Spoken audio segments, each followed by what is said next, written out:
You are listening to Bona Fide Needs, Season 2, Episode 10.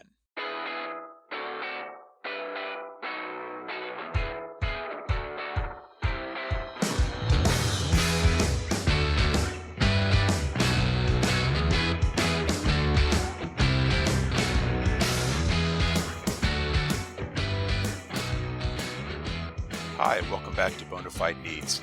I'm Bill Olver, Managing Editor of the PubK Group. After weeks of drama and legislative inaction, the House of Representatives finally has a new speaker. Representative Mike Johnson of Louisiana unexpectedly rose to the highest office in the chamber in only his fourth term. Later in this episode, legal and public policy experts from Arnold and Porter will join me to discuss the turmoil in the House, Johnson's plans and the prospects for must-pass legislation, how the Senate may react, and what contractors can do to prepare for another possible lapse in appropriations. But first, let's take a look at some recent headlines of interest. In September, the White House issued guidance to agencies on considering the social cost of greenhouse gases for budgeting and procurement decisions. This metric estimates the societal cost of the effects of various greenhouse gas pollutants. According to the White House, the consideration of SCGHG will help agencies estimate the total benefits and costs of regulations and help agencies weigh the full cost of alternative contracting approaches. The President's order directs agencies to consider SCGHG in the development and implementation of their budgets. The Office of Management and Budget will work with agencies to begin measuring baseline greenhouse gas emissions and then will use SCGHG to calculate the benefits and impacts of federal programs. This data will eventually be used to support agency budget requests. Agencies are also directed to consider SCGHG for discretionary grants, harm-based penalties, and international assistance. Finally, the President directed agencies to consider SCGHG when making contract awards. The FAR Council is considering a number of potential rules around the disclosure of greenhouse gas emissions and moving towards more sustainable federal purchasing. On October 3rd, the FAR Council issued two long-awaited proposed rules involving federal contractor cybersecurity requirements. The first proposed rule, Cyber Threat and Incident Reporting and Information Sharing, applies to contracts in which information and communications technology is used or provided during contract performance. The proposal includes updated definitions for terms such as security incident, Internet of Things devices, operational technology, and telecommunications equipment and services. The rule also sets out new requirements for contractors involving software bills of materials for any software used in contract performance, IPv6 implementation, cooperation with CISA recommendations and requests, incident reporting, government access to contractor systems, and other areas. The proposed rule includes new additions to FAR Part 39, Acquisition of Information Technology, as well as two new FAR clauses to be included in solicitations and contracts. The second rule, Standardizing Cybersecurity Requirements for Unclassified Federal Information Systems, standardizes the requirements for contractors that develop, implement, operate, or maintain a federal information system. The rule provides a new definition of federal information system, which provides some clarity for contractors who provide or maintain an FIS for the government. The rule would also require agencies to plan and assess their FIS acquisitions to determine the appropriate security requirements. Both proposed rules expressly state that compliance is material to eligibility and payment under government contracts, raising the risk of False Claims Act liability for improper representations or failures to comply. These proposed rules will be open for public comment until December 4, 2023. On October 5th, the Office of Management and Budget issued a proposed rule that would revise sections of the OMB guidance for grants and agreements. If implemented, this rule would increase various financial thresholds governing administrative obligations. It would also update the mandatory disclosure rule to require the disclosure of credible evidence of criminal conduct that could affect contract award or violate the False Claims Act. Comments on the proposal are due by December 4th. The General Services Administration is testing a voluntary self-assessment for vendors to certify that the IT products and services they sell to the government are both secure and authentic. The assessment consists of about 200 yes, no, and short answer questions to assess hardware design, data protection, and other cybersecurity supply chain risk management features. GSA says that one objective of the form is to provide a single instrument to avoid the burden of suppliers having to deal with multiple forms. The deadline for feedback on the questionnaire is November 10. The Attorneys General of Idaho, Indiana, Nebraska, and South Carolina have asked the Ninth Circuit to vacate a federal district court decision holding that President Biden has the power to raise federal contractors' minimum wage to $15 per hour. The states argue that only Congress has the power to do so. In a separate case, a federal district court in Texas said that the president does not have such authority, but that ruling barred the minimum wage increase only in Texas, Louisiana, and Mississippi.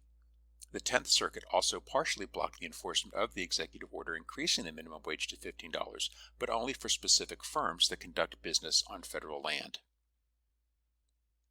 The Armed Services Board of Contract Appeals recently sided with the contractor in a dispute over a time and materials contract. The appeal involved two contracting officer final decisions and demands for payment arising from the contractor's alleged failure to submit final indirect cost rate proposals for fiscal years 2009 to 2014. The contracting officer applied a significant decrement to all invoices the contractor submitted during that period, including the contractor's direct fixed-priced labor costs under 4 TMM contracts. In its appeal, the contractor argued that the agency had no authority to deduct direct labor hour charges under a TNM contract, and the board agreed. Although only one of the 4 contracts at issue included FAR 52.216-7 allowable cost and payment, the board held that all 4 contracts contained the clause under the Christian doctrine. That clause governs the process for reimbursing costs and setting final indirect cost rates and is required by FAR 16.307A. While the government argued that its decrement to direct labor hour charges was permitted, the board concluded that the regulatory language limited the application of FAR 52.216-7 only to material costs in TMM contracts. The Civilian Board of Contract Appeals recently held that government auditors may access firm fixed-priced cost data under certain conditions. In a recent appeal, the board held that because the cost reimbursement portion of the contract required a year-end incurred cost audit to establish indirect rates and verified claim costs, the government could reasonably audit the FFP contract portion as well to ensure that the contractor did not improperly claim reimbursement for costs covered by FFP line items or try to recoup FFP losses through indirect costs. After the contractor objected to the government's request for data regarding the firm fixed-price portion of its contract, the firm appealed to the board, requesting in part a contract interpretation of the audit clause. The board sided with the agency, which argued that the risk of misallocating costs made it reasonable for the agency to ensure that indirect costs were properly allocated to the cost reimbursement CLINs. The board agreed, finding that the relevant FAR audit clause permits the government to fully audit FFP portions of hybrid contracts, provided there is any cost reimbursement portion to which the contractor could improperly shift costs. A new interim rule amends the FAR to provide guidance to contractors on prohibiting the use or sale of products deemed to be national security threats under Federal Acquisition Supply Chain Security Act removal and exclusion orders. Under this interim rule, contracting officers now have established procedures to implement FASA orders in existing or new federal contracts and to share relevant information on potential supply chain risk. Further, when submitting a new offer, contractors must certify that they do not propose to provide or use any prohibited covered articles or products or services subject to a FASA order. Additional procedures in the rule provide guidance to offers when they must disclose where they cannot comply with a FASA order. Throughout contract performance, contractors must inform the agency once they become aware that a covered article or product or service subject to a FASA order has been delivered to the government or used in performance of the contract. Comments on an information collection request associated with this rule will be accepted until November 17, 2023. The Department of Justice recently announced a new safe harbor for companies that discover wrongdoing during a merger or acquisition. The new department-wide policy aligns various voluntary self-disclosure policies used by different DOJ offices. Going forward, acquiring companies will receive the presumption of a declination to prosecute if they promptly and voluntarily disclose criminal misconduct within the safe harbor period, if they cooperate with an ensuing investigation, and if they engage in timely and appropriate mediation, restitution, and disgorgement. The safe harbor period provides that companies must disclose misconduct discovered at the acquired entity within 6 months from the date of closing. That applies whether the misconduct was discovered pre- or post-acquisition. Companies will then have a baseline of 1 year from the date of closing to remediate the misconduct. In announcing the new policy, Deputy Attorney General Lisa Monaco also noted that the acquired firm could also qualify for benefits under the safe harbor policy, absent additional aggravating factors. According to Monaco, the department is placing a premium on timely compliance-related due diligence and integration during the M&A process. Companies that fail to engage in effective due diligence or fail to self-disclose risk being subject to full successor liability for any relevant misconduct. The early numbers are in, and it appears that False Claims Act recoveries increased slightly in fiscal year 2023 compared to last year's all-time low. According to an analysis by Arnold and Porter's White Collar team, the Department of Justice obtained $2.6 billion in recoveries, up $400 million over last year. While that represents a significant percentage increase from FY 2022, the total continues the recent trend of lower annual recoveries. After a decade during which DOJ recovered at least $3 billion annually, total recoveries have fallen below $3 billion in 3 of the last 4 most recent fiscal years. Multiple stakeholders, including health advocacy groups, scientists, small businesses, and environmentalist organizations, are encouraging the Supreme Court to uphold the 40-year-old Chevron doctrine, which allows courts to defer to the executive branch's interpretations of law when a dispute arises over the implementing regulations. In Loper Bright Enterprises versus Raimondo, the plaintiffs are challenging a National Marine Fisheries Service rule that requires fishing vessels to partially subsidize federal compliance observers who accompany them on their voyages. For more details on the dispute and what the outcome could mean for federal contractors, you can find my interview with Arnold and Porter's Kristen Ittig in the June 27th episode of Bona Fide Needs at the same site where you found this episode.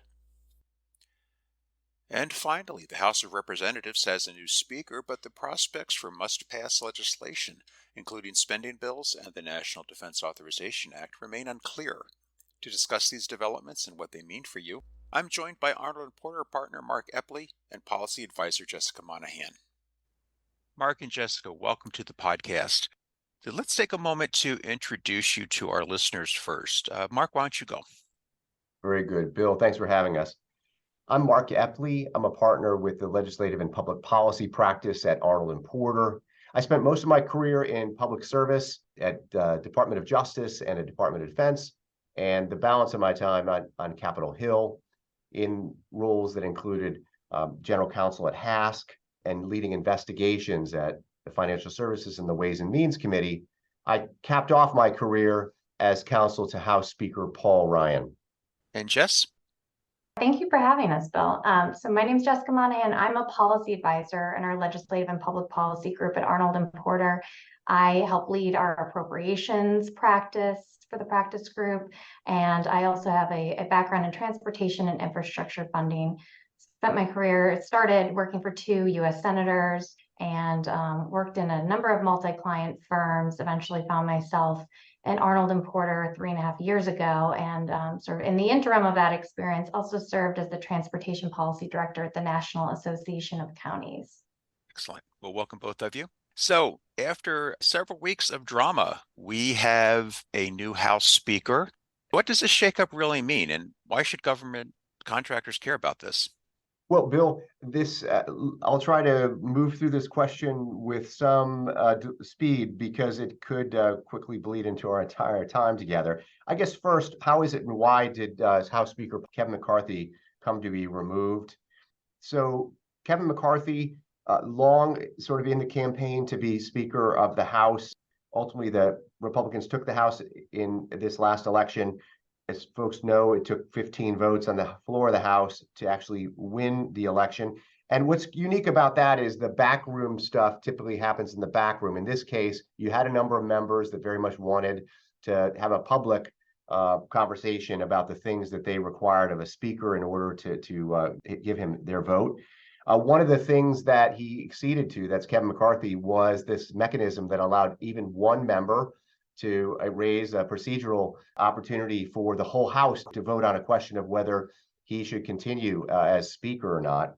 And that was something he acceded to and was left as a vulnerability. Ultimately, as Republicans were working through their appropriations bills and it became clear that a government shutdown at the end of this fiscal year was imminent, Speaker McCarthy gave an opportunity to vote on a particularly sort of conservative approach to stopgap spending, and his conference declined to take that up. So he turned to a more conventional stopgap spending bill, and that was enough to set off a small group of members. It really only would take 4 or so, but it was 8 that insisted on a vote before the House. Those 8 were joined by the Democrats, and they removed Speaker McCarthy. I don't think that was fundamentally an ideological move, because a lot of the ideological things were worked out in the initial voting for Kevin McCarthy in January. What brings us now to it was very difficult for the House with that unexpected dislocation to come up with someone to replace him. And that's what led to the 3 weeks of various candidates being proposed and disposed of, ultimately landing on Mike Johnson. He's a bit of an unknown quantity. He's served on HASC, has some sophistication there, but he's just came to serve starting in 2017. What does it mean for contractors? As I mentioned, I work for House Speaker Paul Ryan. Speaker Ryan was drafted from the Ways and Means Committee, where he was chair, to be speaker. It wasn't a job that he wanted, but he actually had a pretty large and sophisticated team in place. He had a campaign apparatus that was in part built during his time as vice presidential candidate with Mitt Romney. He had a significant, sophisticated staff from the Budget Committee that he brought over to Ways and Means. And so, at least in the policy space, he had a lot of capacity to bring with him to the speakership. And even then, it was a tough learning curve. So I think one significant thing will be Speaker Johnson, untested, however talented he is, will face some real challenges without having a full operation. And it seems likely that that will cause him to rely upon the leader, Steve Scalise, his fellow member from Louisiana, for a lot of the things necessary to run the House. I'll stop there. There is quite a lot going on. So, notwithstanding all the political turmoil, what does Congress have to do by the end of the year? But what are the must-pass bills? Funding, and more funding. I think that's probably the best place to start, Bill. So as Mark mentioned, at the end of September, Congress passed a continuing resolution, or a CR, that got us until November 11th. So we have, 18 days by my estimation, until either Congress has to miraculously pass all 12 bills through both chambers and reconcile the differences and come to an agreement on the remainder of funding for FY24, or the more likely scenario, which is to pass yet another continuing resolution, which is actually what new Speaker Johnson has alluded to, that this is necessary, which is a little bit surprising right out the gate that that's the position that he is taking, considering, that is what ultimately led to McCarthy's demise. But there's an acknowledgement that there's a whole lot of work still to be done on the appropriations front, not just in the House, but also in the Senate. And on top of that, we have a few other bills related to funding that need to be addressed. There's a push for a supplemental appropriations package, so essentially kind of emergency funding, and Johnson is taking a unique position and approach to that as well, calling for that to be offset, which is highly unusual when it comes to emergency spending. This would create kind of a new precedent that ultimately could have implications for future supplemental bills, and could also make the package even more divisive if they pick an offset that isn't, somewhat benign. So Speaker Johnson has proposed bifurcating aid to Ukraine and aid to Israel. And that's a very different approach than what's been proposed in the Senate. It's also different than what the White House has proposed. They sent over a supplemental appropriations request to the Congress recently that included over $100 billion in appropriations funding that would be outside of the CR and regular FY24 appropriations. That would include both aid for Ukraine and Israel, funding for the border, other natural disasters, and domestic priorities. So we have to get through all of these different tests for appropriations, but beyond appropriations, the Farm Bill needs to be addressed, the NDAA needs to be addressed, and the FAA bill was extended until the end of December, and we don't appear any closer to resolution on that front as well. And Mark, maybe you have thought of other things, but I was just reviewing earlier, Speaker Johnson, in his pursuit of the speakership, put out a Dear Colleague in October that outlined his schedule and his ambitions for the legislative calendar over the next year. And that's where he's really focused. I know there are other things that people probably have both on their wish list and must-pass list for this year, but those are sort of the 4 areas, I would argue, that are most likely to get addressed before the end of the calendar. I think that's right, Jess. I think that there may be some listeners that are interested in the reauthorization of Section 702, the intelligence community's authority to surveil foreign persons on foreign soil. So one, we find this drama very interesting and can talk about it for some time, but we also want to make it pertinent to the listeners why you should care. One thing that's notable about the NDAA, that's one of the things sort of they must do, is that all indications seem that the House and the Senate are on track to put that bill together and to present it to the president. It can be done by the 1st of December. All through the challenges the Senate faced, which we'll talk about in a moment, to sort of generate its own appropriations bill, and all through the very public drama in the House to find a speaker, the professional staff of the House Armed Services and Senate Armed Services Committee continue to work their process. They've got, I know from firsthand experience, they have an amazing milestone system that they follow very closely, and they continued all the work of conferencing their respective bills during that time. And so they will have worked through most all of their issues. There are a couple thorny things left for the so-called four corners, right? That'd be the chairs and the ranking members of Happensass to work through, maybe including money for traveling for reproductive health issues or transgender care. These kinds of things will be thorny issues to work through. But it's our sense that that bill is coming together without the drama that we've seen elsewhere. With all that on Speaker Johnson's plate, spending, the NDAA, everything, do you have any insight into his plan for getting that done? Like, how is he going to move those bills forward? I can speak to the appropriations side and dive a little bit deeper into some of the things I already touched upon. But one thing we should probably add for context is Johnson is walking into this process midstream, but also in sort of unprecedented times, given the passage of the Fiscal Responsibility Act in June, which helped us avoid colliding into the debt ceiling.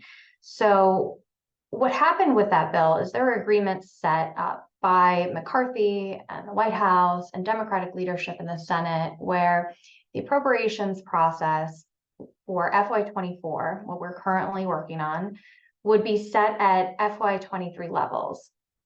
Now, it depends on your viewpoint. This is either a carrot or a stick. There's some sort of incentive that if Congress were to get their work done for FY24 by the end of this year, so before January 1st, then they can, kind of go about it as they so please, as long as they're working within those budget caps. If they fail to do that, there's an automatic 1% sequestration applied. So it'd be a 1% reduction from FY23 levels would go into effect January 1 for all subsequent appropriations, and would give Congress until April to actually conclude their work on those appropriations bills. Now, Mark and I have had a lot of conversations about this. Whose best interest is it that this reduction take effect? Ultimately, I think Democrats would be more than pleased to accept a 1% reduction under FY23 levels compared to what actually Republicans in the House have been appropriating to, which is far below that level.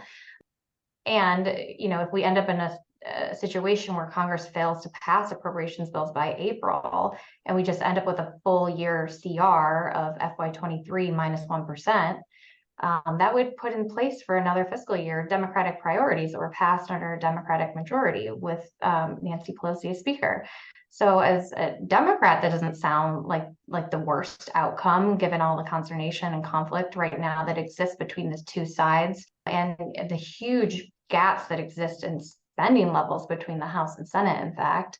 But that's just context, right? What is Johnson's real plan? So the House has passed 5 of its 12 appropriations bills on the floor. That's pretty miraculous, given how things have worked in the past. And part of the reason they've done this, and the approach that they'll continue to take, is this desire by at least a majority of the Republican conference to take up these spending bills as individual bills and not as combined packages or omnibus bills, because it gives each member of the House the opportunity to vote up or down on a particular bill. And it also opens up an amendment process. It also makes it a bit more transparent. You're not trying to kind of collect votes and garner support and do that sort of whipping math in order to combine bills for passage, or even just kind of expediting the process to get it done, you're being a bit more methodical and trying to pursue what we call regular order. So they're going to continue down that path. The next set of bills will be considered this week. And the timeline that Johnson has set out actually has them working on appropriations, passing the House bills into November. So that sort of assumes we'll end up with another CR, and then continuing those negotiations process well beyond January. So kind of assuming that we hit that sequestration mark and continue on the process negotiating with the Senate. He seems to believe that he can unify the conference through this approach, but I think we're talking about things in a bit of a vacuum here, right? Like there's not a strong agreement within the conference on every particular bill. In fact, in September, the House wasn't able to pass their ag appropriations bill on the floor. There wasn't enough agreement within the conference on the spending levels for that bill. So that's not that they're just having to resolve conflicts with the Democrats in the House, which, all of these bills, when they passed out of committee, were done so along partisan lines. There's no bipartisan support in the creation of these bills in committee, which is a very different scenario than we've seen play out in the Senate. So how this actually works in reality versus what was penned on paper in October and it's seeking the speakership, that's so hard to predict right now. But I will say Punchbowl News came out with a poll this morning that said, they polled lobbyists in DC, and over 80% of the lobbyists polled predicted a government shutdown sometime between now and January.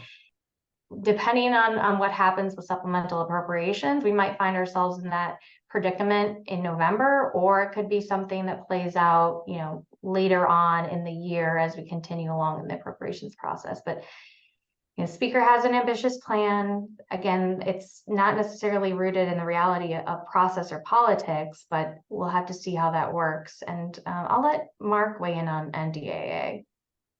Well, I think the NDAA is one thing that's on track and is sort of following regular order and has sort of the least drama associated with it. I think you mentioned the automatic 1% cut. Just want to sort of make a global observation. Back in 2011, when there was sort of this showdown as between the House Republicans and President Obama, part of that plan was this idea that if we can't reach a accord, we're going to get automatic cuts, not just to domestic discretionary, but also to defense. And I think there was a thought on the part of the White House that there would be enough hawk vigor to come up with a deal to guard against cuts to defense discretionary, and that wasn't the case. So I think whenever you have sort of this thing out there, like this potential automatic cut, there's a pattern in the past that Congress can slouch to that outcome. Of course, the CR is not good for anyone in fiscal year 24 that's starting to undertake new things. So yeah, and Mark, we should probably mention too, since Johnson has been elected speaker, there's recognition that the deals that were struck by McCarthy are not viewed as the deals that Johnson has to adhere to. So, some of that doesn't apply, like the motion to vacate is still very much in place. The deals that were struck with the Freedom Caucus, the commitments he made to become speaker that are very much in alignment with the same commitments that McCarthy made. And I think he has to continue to adhere to those. But this whole concept with the Fiscal Responsibility Act, that was a deal that was very controversial within the Republican conference in the House. And I could see there being a desire to, not necessarily continue down the path that McCarthy paved in that regard, but rather to forge his own path ahead. And that's where I think the schedule that he has laid out is indicative of the fact, he seems aware of the 1% sequestration, but maybe doesn't really care too much, doesn't really seem to worry that that's going to have much of an effect at the end of the day, and that they could proceed with, working on their priorities. And I mean, clearly he thinks he's confident they can get that done by April and come to an agreement with the Senate. But again, we're talking about things in a vacuum here. This is not, the bigger question is what happens when the House and the Senate meet and have to deal with their bills. And they, like I said earlier, could not be farther apart. Yeah, that brings up another point. For the last few weeks, all eyes have been on the House, but of course the Senate has to take these up as well. What should we be looking for as the Senate takes up consideration of these spending bills? Yeah, well, in a normal environment, I would say what's been happening in the Senate is not really remarkable, but considering the contrast with the House, it is remarkable that the Senate passed all 12 of its appropriations bills on a bipartisan basis through the Appropriations Committee and is readying them for floor action. There have been a couple hiccups that prevented the bills from being considered on the floor, but this week the Senate is poised to take up a minibus appropriations bill, which is a combination of the ag bill, the milk on VA bill, and the transportation, housing, and urban development appropriations bill, combining those three and voting on them this week. They were considering amendments last week, and then this week is time for votes. Now, that should pass the Senate. That's not a real concern. Other attention that should be paid to what's going on in the Senate is this discussions over the supplemental. Now, Democrats in particular are viewing this upcoming deadline with the CR's expiration November 17th as being one of their last opportunities to really legislate this year, because there is acceptance that the next CR will probably be the last CR. And what that leads to is a much bigger question than what's in front of them. And that is, opportunities to address things like aid for Ukraine and Israel, other domestic priorities, border spending, and some other domestic priorities that the Democrats care about, as well as the White House. So we're going to probably see an effort, both with appropriators and with leadership, to come up with a package that can be somewhat agreeable on a bipartisan basis, or at least garner 60 votes in the Senate. And that's kind of what they're working through right now. There isn't a top line number per se. The White House's request was over $100 billion, with a portion of that going to Israel, a larger portion going to Ukraine. But it was a very hard pill for Democrats in the Senate to swallow in September when they agreed to pass a CR without Ukraine funding attached to it. I don't see that happening twice. I think they really view this as maybe one of their last shots to get additional Ukraine funding, with popularity in the Republican conference in the House waning for, additional funding for Ukraine without some sort of accounting for how funding has been spent to date, kind of a more long-term plan from DOD on what the U.S. involvement might look like. And, without those things, the longer this goes on, the harder it will be to pass that Ukraine funding. So the Senate's going to continue to work together. I mean, we saw a demonstration of bipartisanship with the chair and ranking member, Senator Murray and Senator Collins of the Senate Appropriations Committee really do. It's just, they haven't passed 12 bills through committee in 5 years. And that might not sound like the biggest deal, but it's far from a regularity in Washington to pass bills like that through the committee, even though that is, kind of one of the bare minimum functions and requirements of Congress. So we'll see that. What they've done, just like the House, there's been sort of a lack of commitment to the levels that were set in the Fiscal Responsibility Act. The Senate has actually exceeded the caps in some instances. But I believe that they also know that the House is going to be very far apart from them. So when they do go to negotiate and ultimately reconcile the differences between these huge gaps in spending, that they're going to be definitely reducing their spending levels to get to a point where the House can take up their bills. But again, that would be taking a very optimistic viewpoint. The Senate sort of working and pretending like the mess in the House is not going to affect them. We saw that play out over those 3 weeks where we didn't have a speaker. I think we'll just continue to see more of that. McConnell and Johnson don't have a relationship as of yet. They definitely don't agree on Johnson's approach to Ukraine funding, and I think we'll see some more of that occur in the coming months. With all this uncertainty, what should contractors be watching out for, Mark? Yeah, so I think that we mentioned this crazy device motion to vacate, this ability for one or more members to expose the speaker to a challenge. And I don't know that we view that as a live threat to Speaker Johnson right now, because he had laid out his plan for stopgap spending for everyone to see. And because of that, or notwithstanding that, he was able to get the majority of the Republicans. So what's that mean? So I think the things that we want to look at, he's the Speaker is focused on getting individual spending bills done. I think his big challenge will be getting a majority of the majority to vote for compromise versions when the Senate and the House split the difference, right? So they do energy and water. They did energy and water last week. Okay, they have to split the difference with the Senate. Maybe the Freedom Caucus or other fiscal hawks in the House are very pleased with the House spending levels, but compromising with the Senate is going to mean spending more money. And so it's an outstanding question about whether the Speaker will be able to get the votes necessary to get those individual spending bills after they've been conferenced done or not, whether that invites Democrat votes, which exposes Speaker Johnson somewhat like it's exposed Speaker McCarthy, because there's sort of a rule within House Republican Conference that I use quote rule that is you need at least the majority of the majority to pass a bill, so it reflects the majority's will. That rule has been sort of made almost to be require unanimity among the conference. So what does that mean? I think that means you can have shutdown as to individual sections of the government. So even if you do get a continuing resolution through, say, January 15th, right? But that ultimately there's an impasse as to a given bill, you could find shutdowns in different components of the government, not a general government-wide shutdown. I think that's a real risk.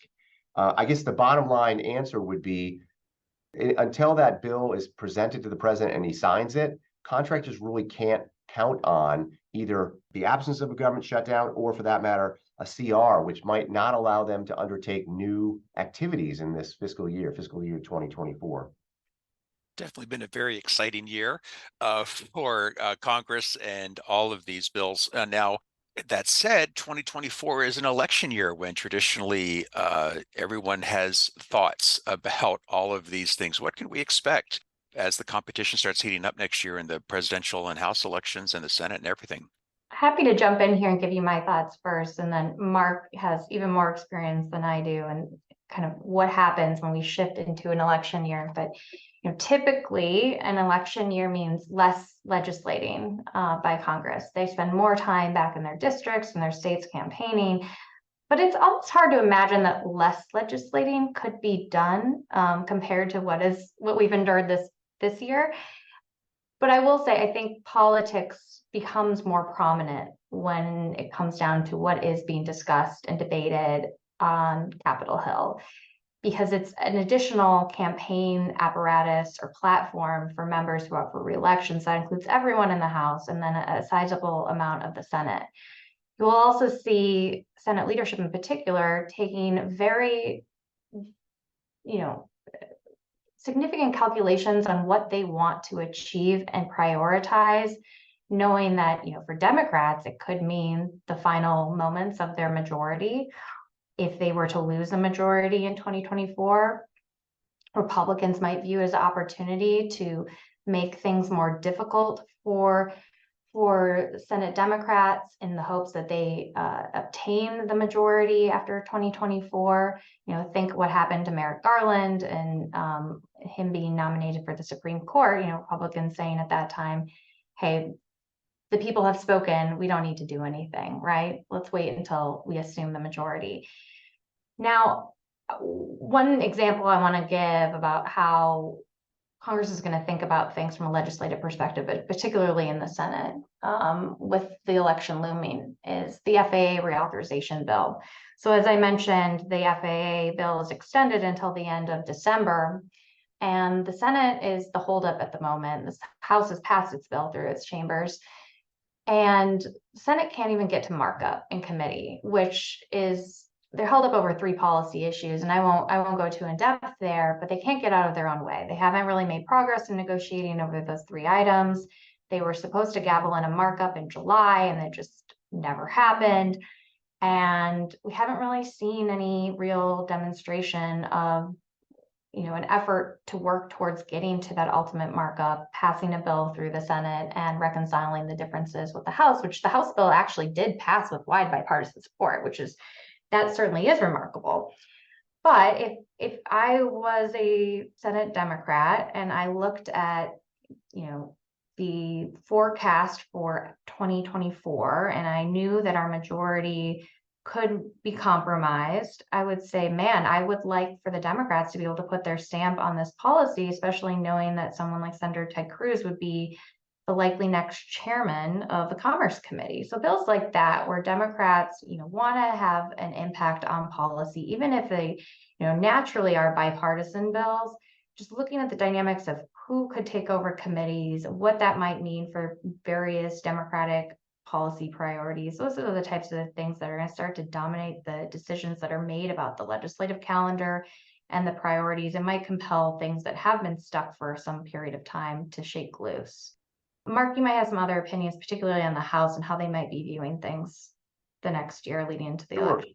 Yeah, so we're in 2024, and as the election approaches, you can see the challenges before the McCarthy Speaker McCarthy was removed. You can see the challenges both the House and the Senate were having passing the annual appropriations bills. It seems almost certain that you're going to be in a stopgap spending situation later in 2024, right? That there's not going to be both the bandwidth or the political will to try to do this same exercise immediately before the election. So I think that one would expect some sort of stopgap spending bill that would take Congress through the election, which makes it all the more important for Congress ultimately to come to consensus on these spending bills for 2024 so that policy can be expressed through spending choices and that contractors can undertake new things.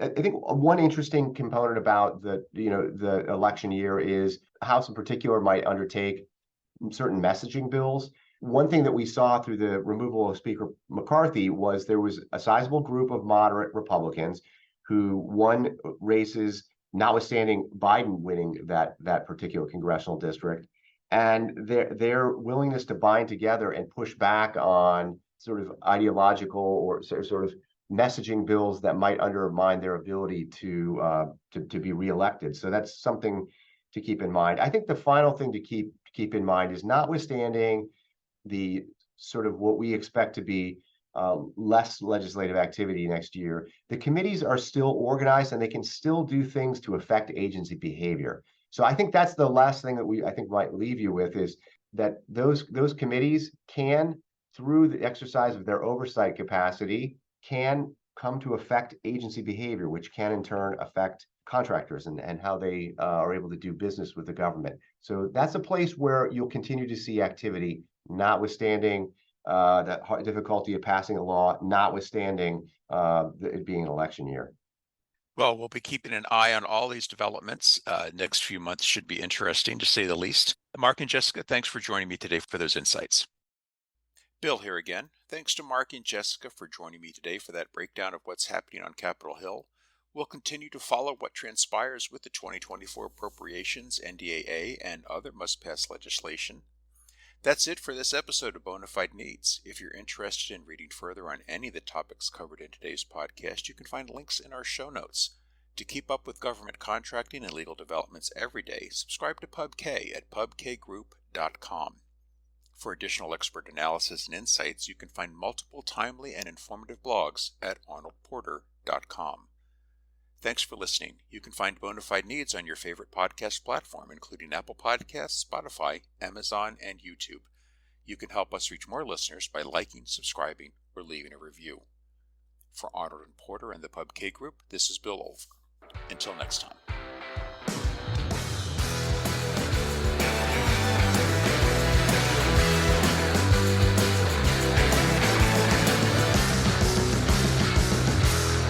Bona Fide Needs is a joint production of and copyright Arnold and Porter, providing legal advice and thought leadership for government contractors, and the PubK Group, publisher of daily news and insights for government contractors and their counsel. This podcast is produced by Bill Olver and Tina Chin.